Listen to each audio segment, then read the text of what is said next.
दिया था किसानों की आय दुगनी करेंगे। किसानों की आय दुगनी तो नहीं हुई, पर किसानों के खर्चे 10 गुना बढ़ा दिए इन्होंने हो जाए कि हम इस सरकार के खिलाफ आवाज भी ना उठा सके। आज हमारे 4.5 लाख बुजुर्गों की पेंशन काट दी गई। मैं आपको याद दिलवा दूं, जब हुड्डा साहब मुख्यमंत्री थे, उन्होंने हमारे प्रदेश के बुजुर्गों को सम्मान 10 साल हुड्डा साहब मुख्यमंत्री रहे और सभी वर्गों का ध्यान रखा। महिलाओं को मान सम्मान मिला, हमारे खिलाड़ियों को मान सम्मान मिला, ताकि हमारे युवा ज्यादा से ज्यादा खेल को कहना चाहूंगी, ये हाथ से हाथ जोड़ो अभियान के तहत ये जनसभा हुई थी, पर लोगों का इतना प्यार है आपके प्रति, लोगों का इतना स्नेह है कि ये एक रैली के रूप में तब्दील हो गई। तो ये आपके प्रति लोगों का ये जो प्यार है, खासतौर से महिलाओं का, आपने देखा किस तरह से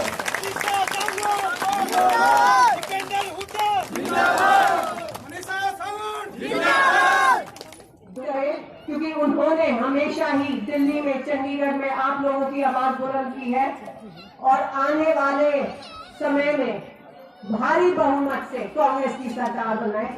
Devendra Hooda, Devendra Hooda, Congress party, Congress party, 2024 party, जय जवान, जय जवान।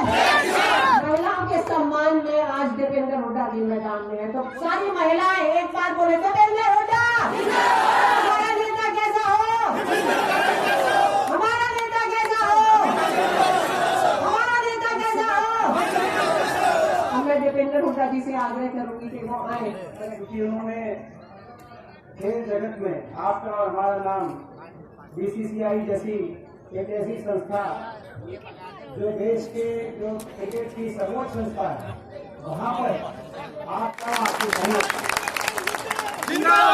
क्योंकि एक महिला होकर मेहनत करना और भी कठिन हो जाता है समाज में, इस बात को हम समझ सकते हैं। तो बहुत बहुत बहन आपको बधाई देते हैं हम सारे, अग्रवाल जी जो है सारे भाई राकेश जी, बहुत से हमारे साथी, किसी का नाम अगर भाई ईश्वर शर्मा जी, भाई अजय वैद जी, प्रति व्यक्ति निवेश में नंबर 1 थे, कृषि उत्पादकता में नंबर 1 थे हरियाणा, खेल खिलाड़ियों के मान सम्मान में हरियाणा देश में नंबर 1 माना जाता था। आज वही प्रदेश विकास में तो पिछड़ गया है, लेकिन बेरोजगारी में देश में नंबर 1 पे इस सरकार की नीतियों की वजह से हरियाणा के युवा को खड़ा करने का काम किया।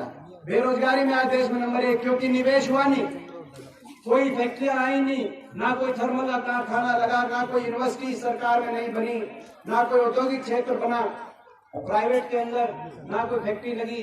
और सरकारी रोजगार तो धीरे धीरे सरकारी नौकरियां खत्म कर दी। 2 लाख सरकारी नौकरी तो केवल हरियाणा सरकार ने समाप्त कर दी, प्राइवेट की तरफ ले गए। और जो 9 भर्तियां निकली थी उसमें एक के बाद एक भर्ती घोटाले, एचपीएससी और एसएससी के दफ्तरों में करोड़ों रुपए की बरामदगी हुई। इतने पेपर लीक घोटाले इतने पूरे देश में नहीं, इतने अकेले हरियाणा के अंदर हुए। और जहां केंद्र सरकार की बात है, केंद्र सरकार में भी जो नौकरी मिलती थी, ये वो इलाका है देश में 10वां सैनिक देने का काम करता था, तो ये इलाका करता था। हमें गर्व है हम इस इलाके के में हमने जन्म लिया, इस इलाके से 10वां सैनिक जाता था। लेकिन अब यही बात अभी अमित शाह आए थे, उन्होंने कही कि हरियाणा में आया हूं, मैं नमन करता हूं, हर 10वां सैनिक देश का हरियाणा से है। मगर आगे क्या होगा, आपने क्या किया, आपने क्या फैसला आगे होगा कि नहीं होगा, अमित शाह जी इस बात का भी आप जवाब दो। 5,500 की पक्की भर्ती होती थी हरियाणा से हर साल 2018 तक। 19 के बाद, कोरोना के बाद 3 साल की भर्ती नहीं हुई, और 3 साल के बाद अग्निपथ योजना ले आए, जहां 5,500 की हर साल पक्की भर्ती होती थी। इस साल 914 अग्निवीर हरियाणा से सरकार ने लिए, 914 में से यानी कि केवल 225 ये पक्के होंगे। बाकी आपको पता है 3 साल के 4 साल के बाद बिना पेंशन के घर वापिस आ जाएंगे। कहां 5,500 की पक्की भर्ती हर साल, और कहां 225। कितना बड़ा नुकसान इन्होंने हरियाणा किया। और कह रहे हैं कि हमें गर्व है, अमित शाह जी ने कहा कि गर्व है, हरियाणा हर 10वां सैनिक हरियाणा से आता है। दूसरी बात कही कि गर्व है, देश का हर दूसरा मेडल हरियाणा से आता है।